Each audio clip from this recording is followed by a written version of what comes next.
Hey, how are you?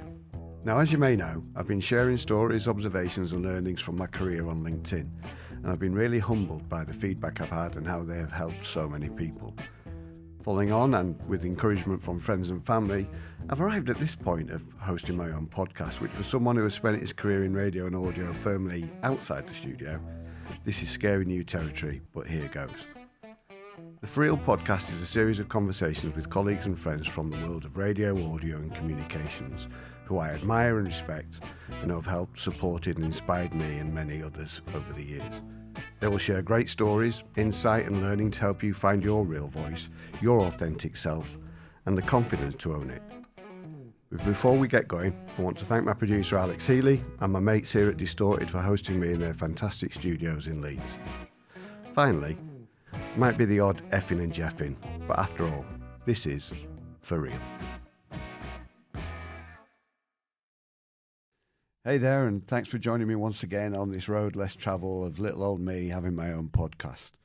Thanks to you, I'm meeting up with friends and colleagues who have inspired me over the years, some quite well known publicly and others well known and respected within their chosen field.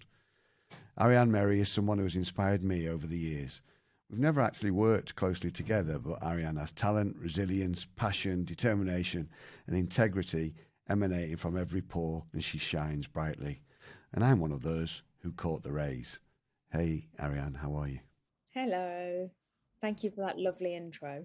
Oh, it's my pleasure, and thank you for joining me. And I suppose we'll kick off with just talking about your current role as head of shows, Capital Brand at Global Media and Entertainment. And just for those people who are not in the industry, what does that actually entail?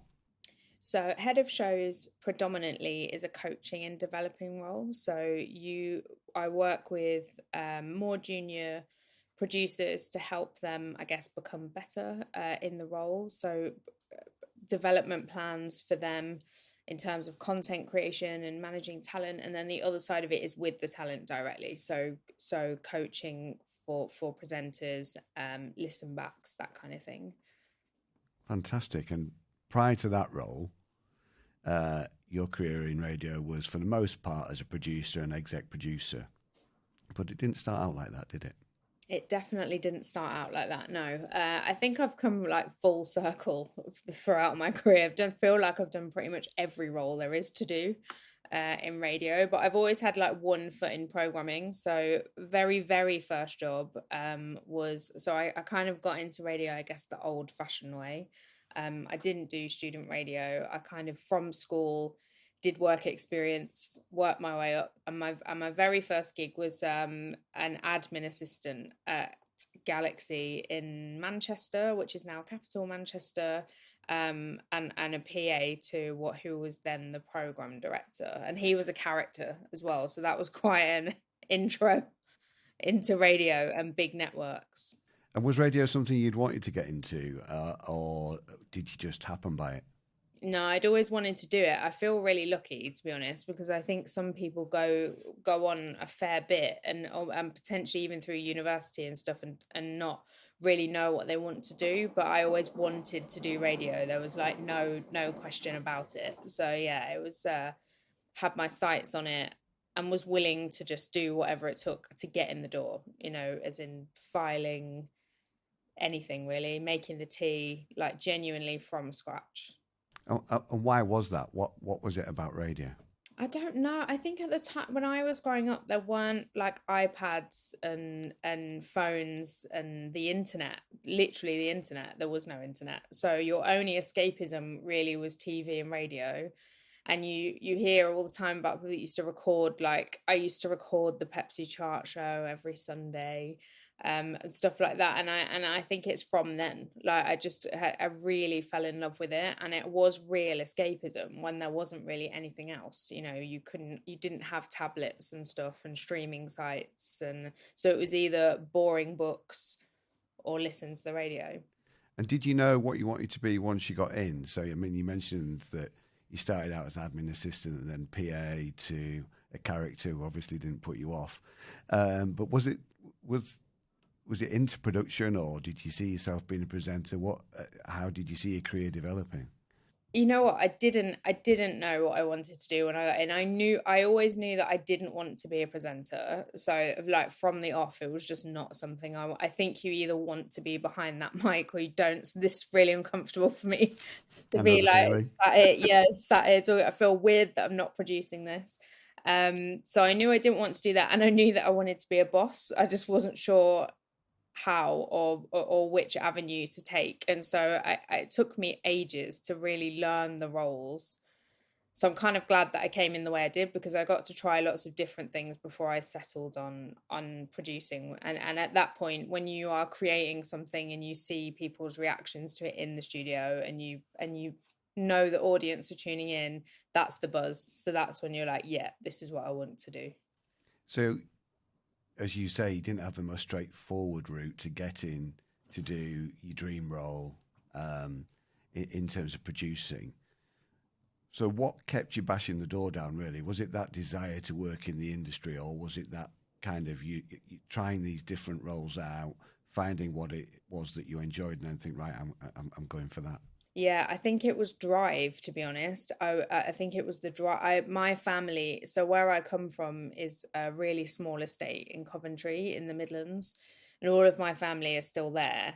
And I think I would have done anything but end up back there. So it like and when you come from a background like that where there's really not a lot going on, and there wasn't much on offer at that time for me. I started at my local station there and work experience, and I loved it. And I've actually still got really good friends from it. Was Kicks 96, which does not exist. I actually think it's Capital now, I think it is, strangely. yeah. Yeah, so I think it's now a Capital, and that is where I really first started. And I was like filing invoices for the managing director, and those times, and I just knew that I didn't want to be stuck there and didn't want to go back there. And so that gives you like loads of drive. So when I moved to Manchester, I was so young. I was like, I think I was 17 or 18 Wow. when I first moved up there, on my own, didn't know anybody, just knew I wanted this like incredible job. And I'd been turned down a few times before. So I'd gone for a job in Leeds and I didn't get it.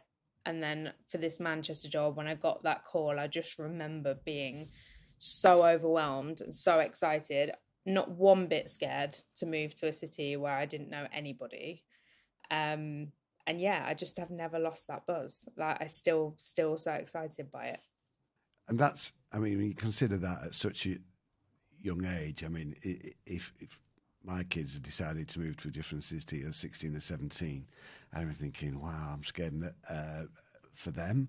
But you had that, you mentioned before, you had that drive to radio was escapism and wanting to get into their escapism in terms of you wanting to find a job that satisfied you creatively and gave you a creative output, but also escapism from Coventry, I suppose.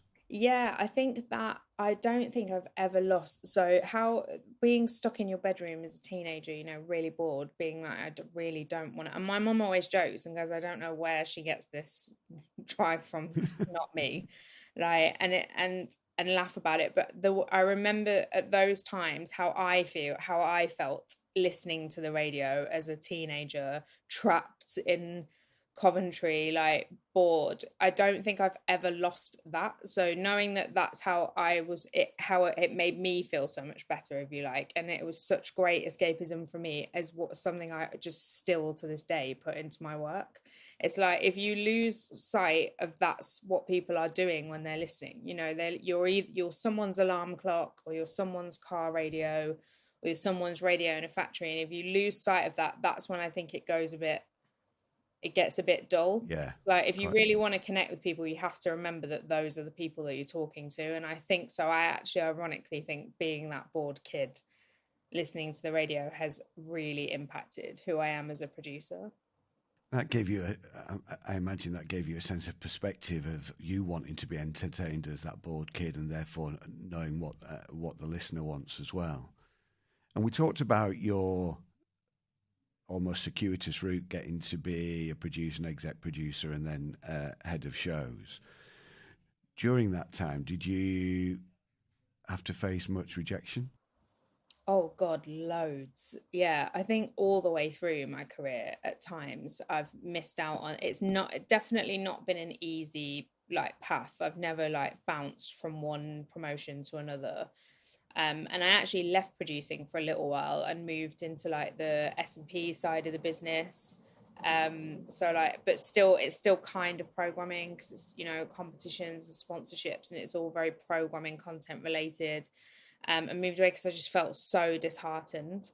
Um, in I guess mid career, I would say that was, you know, like a couple of years in. I had been made redundant and then come back again.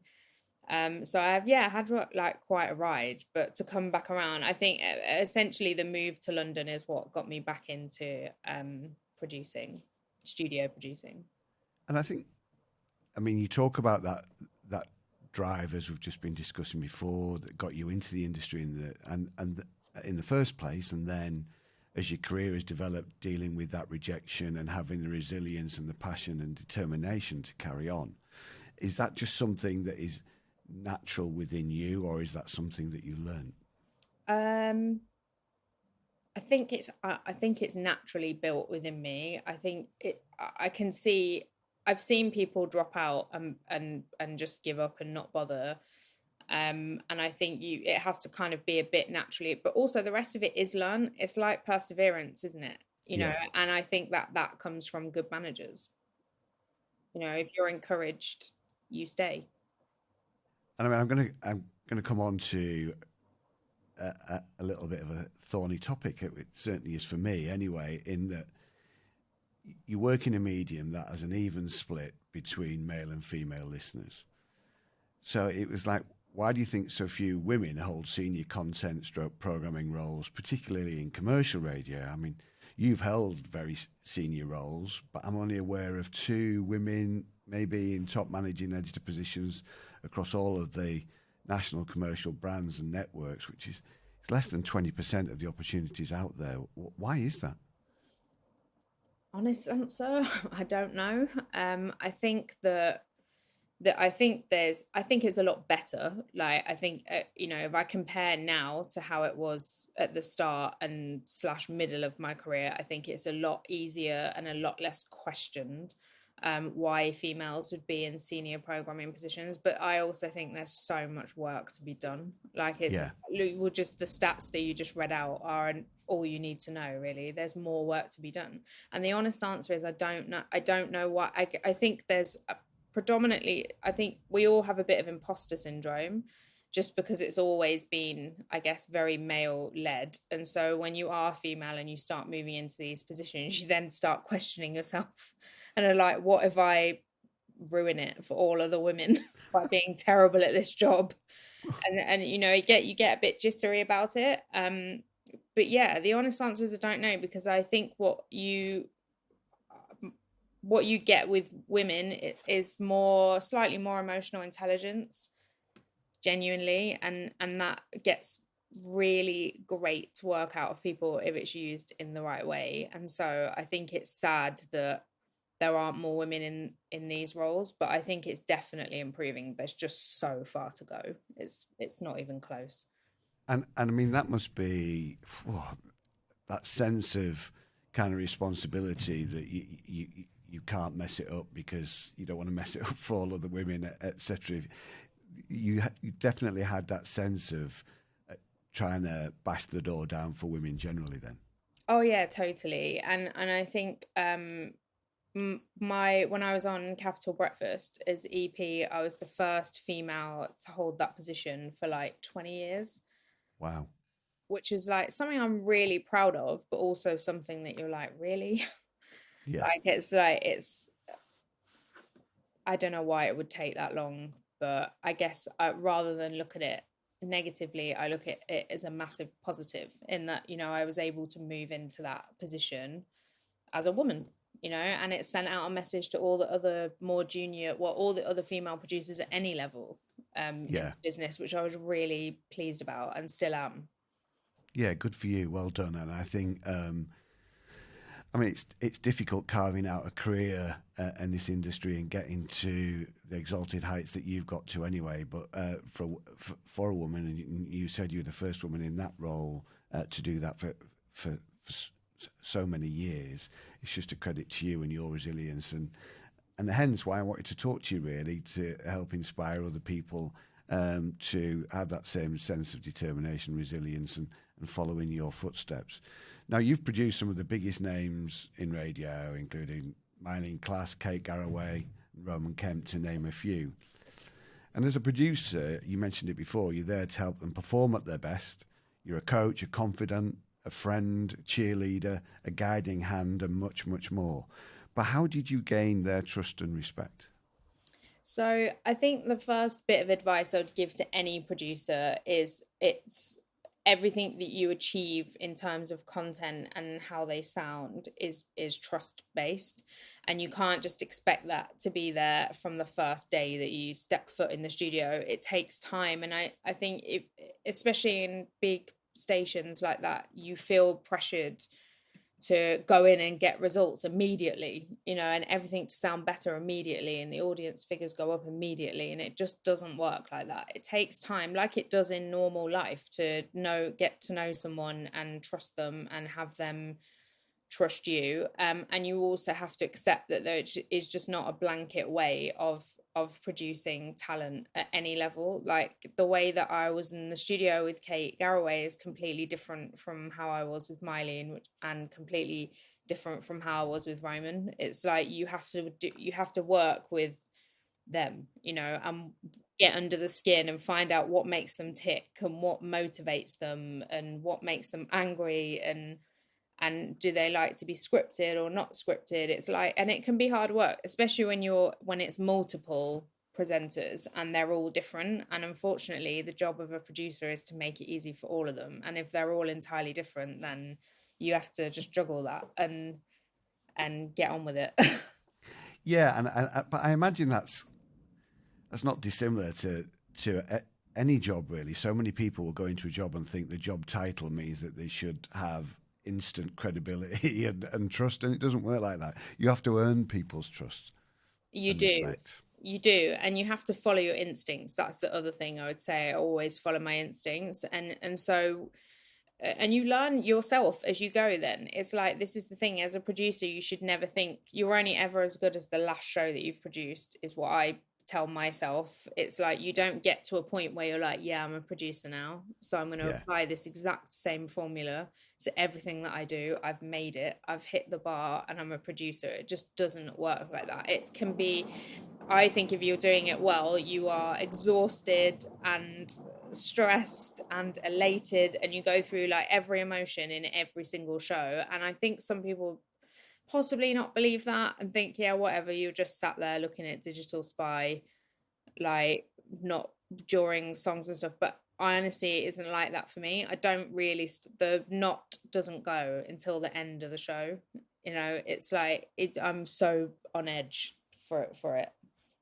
And I think when you were talking about that, we didn't time that thunderclap effect just for that. But it's quite interesting that when you're talking about that intensity and that passion and that knot in the stomach to get the best out of every show, and it must take a lot out of you. It does. It's exhausting. And when you're on a big breakfast show like the one I was on, and you're lying in bed at 10 o'clock at night thinking about content for the next day, and you just don't switch off, or you can't, or like, if anyone knows how to, please get in touch and tell me, because I can't do it. And then it's spreading out the different, I guess, ways of approaching talent. So with Kate Garraway, she is a really amazing broadcaster with years of experience on TV, and she's professional enough to still be able to take feedback really well, which I just think is invaluable. She's like the opposite to me. So whereas as a producer, I don't feel like I ever am like, that's it, I'm a producer. She's the same with presenting, and is like, she's always ready to learn or do things differently. And with her, it was kind of, okay, this is long. Like, you're saying a lot of things in this, like, and you kind of had to rein her in to like tighten it up a bit.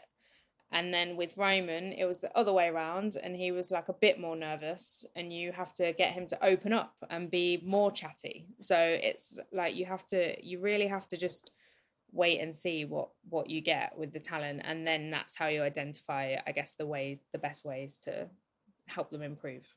You talk about that. You mentioned imposter syndrome earlier. When you're thinking, I need to, in that situation, get Roman to open up, or with Kate to rein it in a little bit. They are great, talented. I mean, Kate's just such a wonderfully talented broadcaster. Did that imposter syndrome kick in at the time when you started working with them to think, shit, who am I to be telling them or advising them? Yeah, absolutely. I don't think it doesn't really ever switch off. Like, it's something I'm trying to manage better, and be better at. But I think it's always there for me. The trick is to sound authoritative, even if you don't on the internally feel that authoritative, because that's what makes them feel safe. And if they don't, like, if someone was advising you on something and they sounded really jittery and nervous, you'd be like, I'm not listening to this person. They don't know what they're talking about. So you just have to have that in mind. So as long as they feel safe and relaxed, then there's not much more you can do as a producer. What you can't do is overreact or underreact. It's like a kind of fine line between, if you start getting frantic, it makes them frantic. And it's a constant, like 80% of producing big shows is motivation. It's motivating the room and making it like fun. So, I mean, you're part of a team that produces those shows. You're an off-mic leader of the team.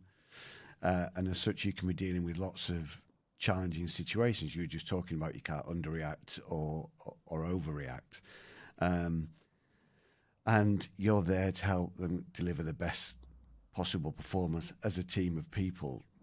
But I mean, you had to deal with one of the most horrendous situations I can imagine in August 2 years ago, and you and the Capital Breakfast team had to deal with a situation where producer Joe Lyons, didn't show up for work that morning. And for those listening and don't know the story, what happened? So Joe was my number two on the show, if you like. So he was senior producer, and so if I wasn't there, he was in charge of the show. So I spent most of my time with Joe, all through lockdown, when we had to send most of the team home and they had to work remotely. It all got a bit weird. It was always me and Joe. We remained in the studio. And so he was kind of always by my side. I spoke to him on the phone and on text probably more than I speak to my own husband some days. Like, it was, it's such an all-consuming job. Intense relationship. Intense relationship. And he was as much of a perfectionist as I am, and exactly the same in terms of like nervous energy and making sure it goes right. And he didn't ever switch off. He didn't ever put his feet up and be like, yeah, this is fine, we've got it in the bag. He was always going 100 miles an hour.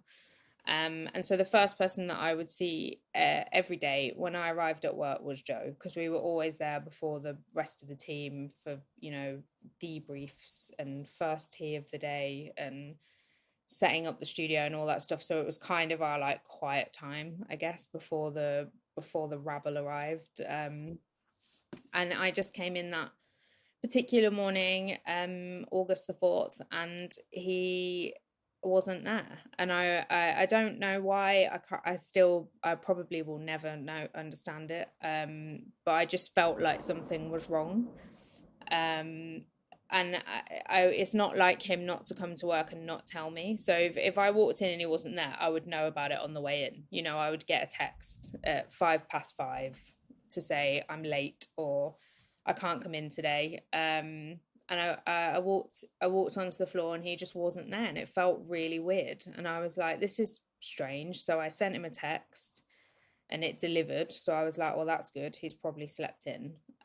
So I kind of went about the morning. The guys arrived. Actually took them about half an hour to notice that he wasn't there. And then it's a bit like, oh, where's Joe? And I'm like, yeah, he's not here. It's a bit weird, but let's just start the show. He's probably late. And obviously at this point, right in the back of my mind, I'm like, I need to keep the wheels on the track here because this is just a bit strange. But at that point also, he could have just slept in, you know. Yeah. So I tried to call him a couple of times. He didn't pick up. We started the show, and at which point then Roman starts like mocking me and laughing because he's like, he's gonna get such the biggest bollocking ever when he arrives here, isn't he? And I'm like, yeah, he is actually. Like, and we just keep it like really jovial. And then he's like, stop worrying, like he's just slept in. And then it gets to like 7 o'clock, and I'm like, okay, well, we're an hour into the show now. I haven't heard from him. I'm really worried.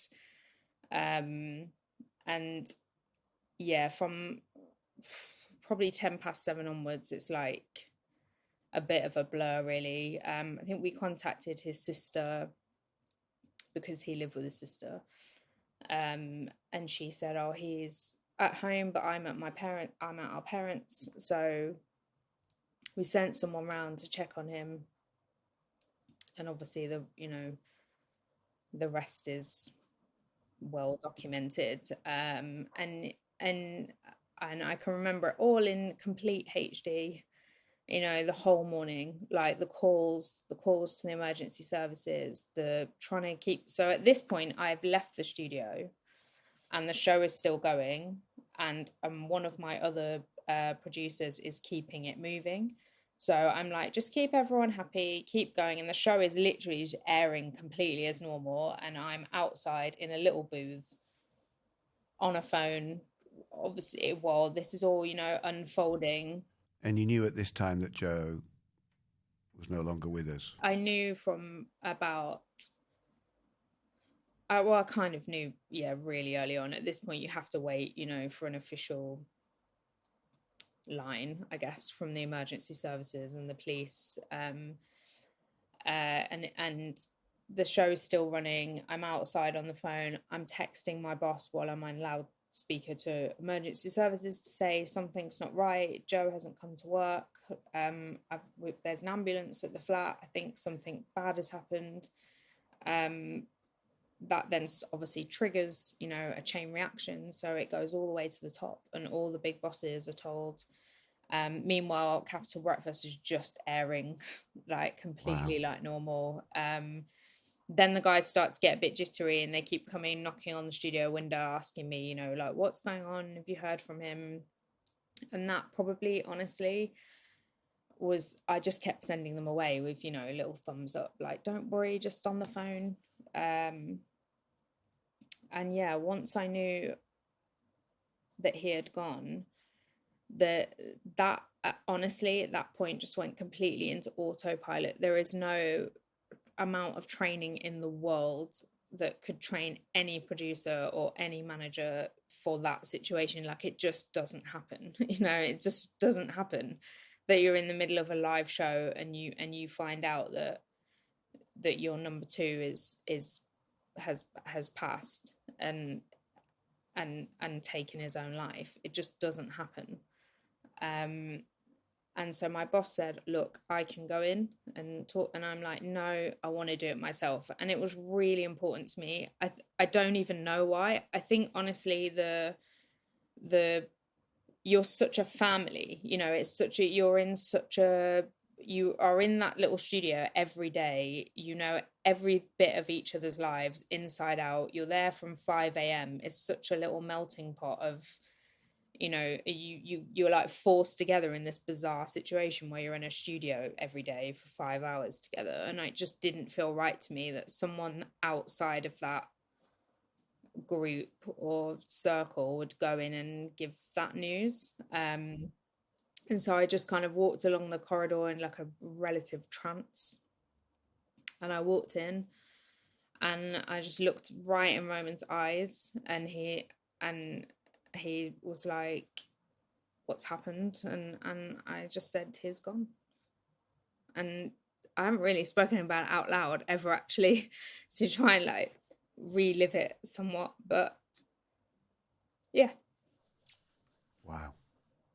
And then we came off air, so it was like, you know, after that, you like, there's no way that I would have asked them to, or anyone, may I add, like expected them to continue doing that show that day. But we did time it to 9 o'clock, which is absolutely what Joe would have done. You know, it's like we can't go at 8:55. Like, let's stick it out till 7. And then yeah, we stuck together all day, and we just didn't. And there were just, after that, so many layers. So my first thing was, I need to keep all of the team together. I need to get the member of the team that I sent to check on Joe and make sure that she's okay. So I went to meet her outside.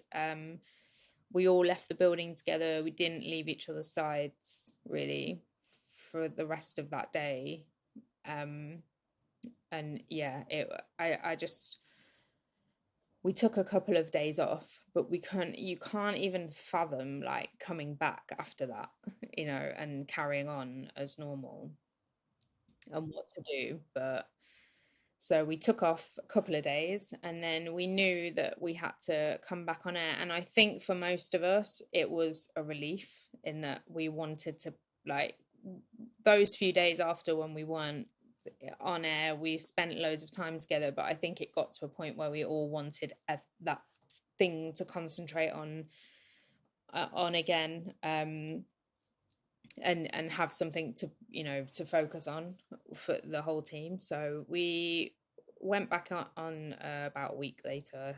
I can't really quite remember, and we had to address it because, you know, my whole I was really important to me on that show that it felt like a club and it felt like something the listeners were a part of.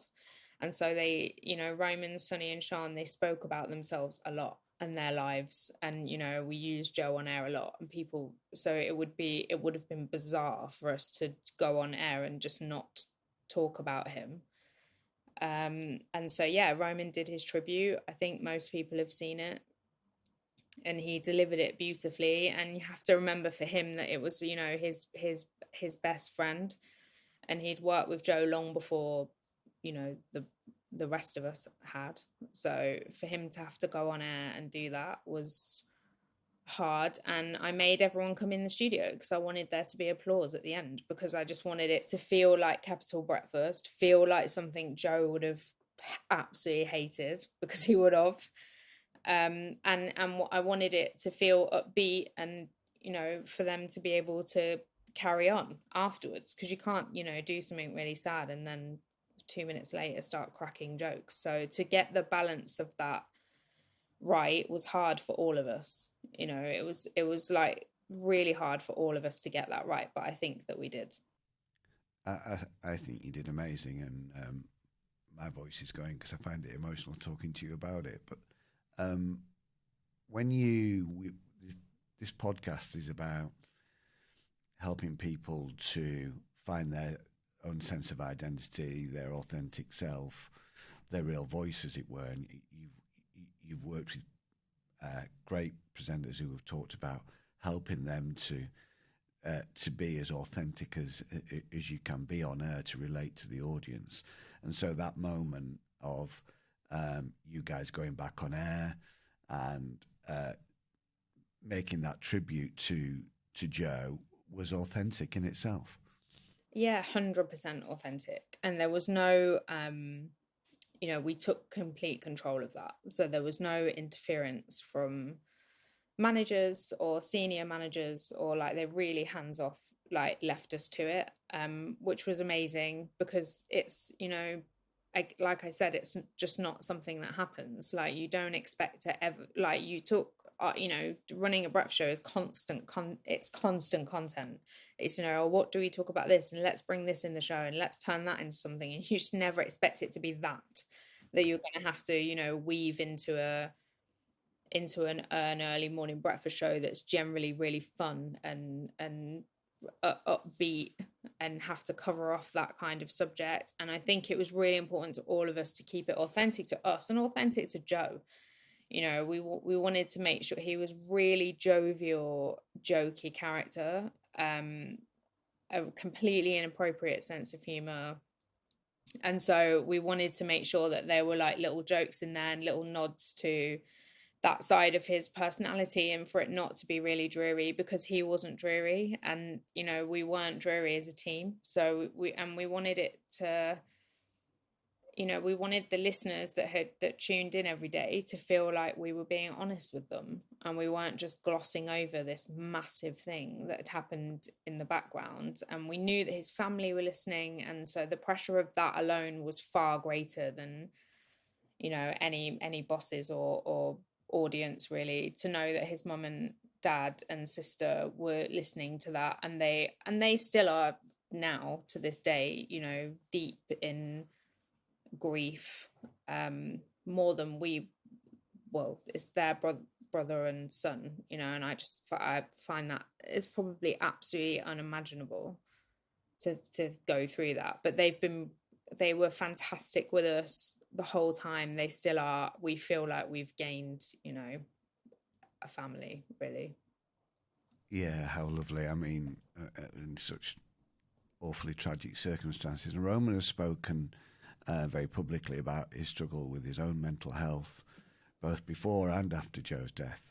Um, how did you cope?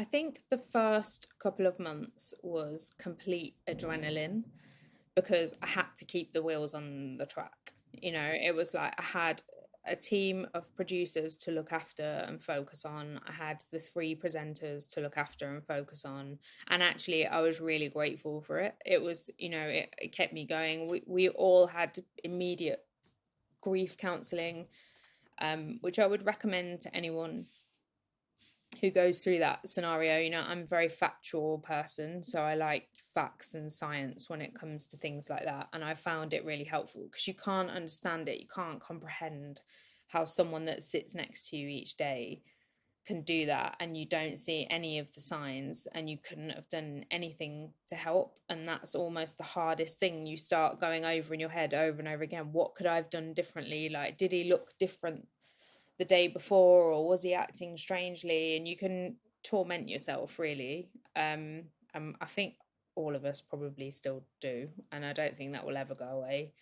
But in terms of coping, it really was focusing on, I was grateful to have the team to focus on, you know. And I had some really young producers working for me, and Roman, who, like you say, had struggled with his own mental health and has been very honest and open about that. And so I had three presenters and some really young producers to look after, and that was my focus. That was my coping mechanism, you know, making sure that they were okay.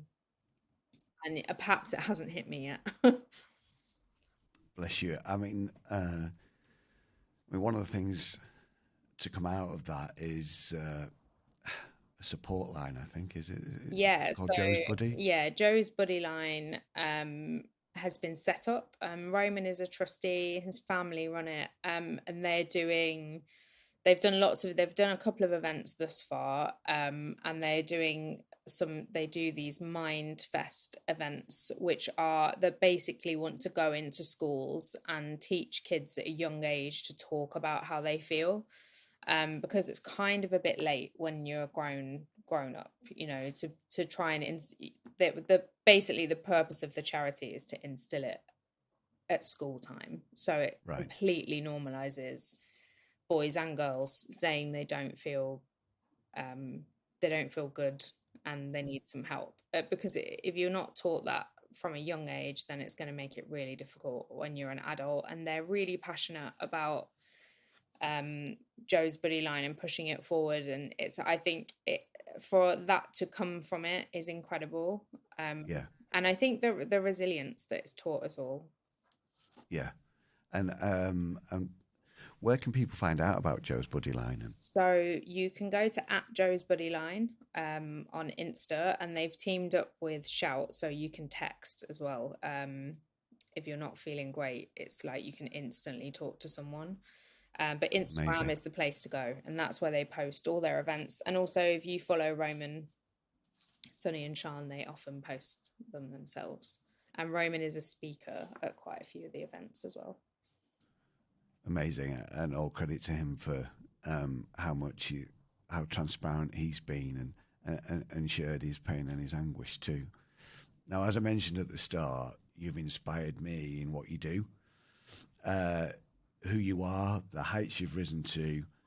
But if I may, I'd like to close with one final question that we call the Colombo Moment. And it's one last thing, one great piece of advice you have had that you'd like to share with the listener that may help them in their career or in their life more generally. What would that be? I think the line is, what's meant to be yours won't pass you by. And I think that's really important, especially if you've had a journey like mine where you feel like you've missed out on loads of stuff before you've got to like the big stuff. So don't give up would be my advice, and don't be deterred. I know that sounds really cheesy, but I think it genuinely, if it's just taken me a little bit longer than it has other people, and that's fine. You know, I've still got to this point, and I'm still really proud of the jobs and roles that I've had so far. It just hasn't been moved as fast for me. So I think it would be that, you know, what's meant to be yours won't pass you by. So just keep persevering, because it will happen. It just doesn't happen the same for everyone. Some people's journeys are slow. Mine has been particularly slow, but definitely still worth it. That's one of my wife's favourites, and you probably know It that very probably well. was, yeah. She said that to me on numerous occasions. I see you've taken a circuitous route, but I don't think it's been a slow route, and it's been a career that I've kind of witnessed at arm's length, if you were, if you will, and it's been an inspiring one. So I don't think it's been slow at all. I think you've been amazing. It's been an absolute pleasure. You're a superstar. I can't thank you enough for coming on the show, sharing your story and the inspiration you've given me and countless others over the years. Thank you. But before we close, would you just like to share the name of that support line once more that's set up in Joe's name? Yes, it's Joe's Buddy line. Text Joe's Buddy to 85258 if you're feeling bad. That's great. Thanks, Arianne. If you're listening to this and are struggling, then please talk to someone or text that line. And if you're not, if life's all good with you, please check in on friends and family to make sure they are too. Arianne, amazing. Thank you. Thank you.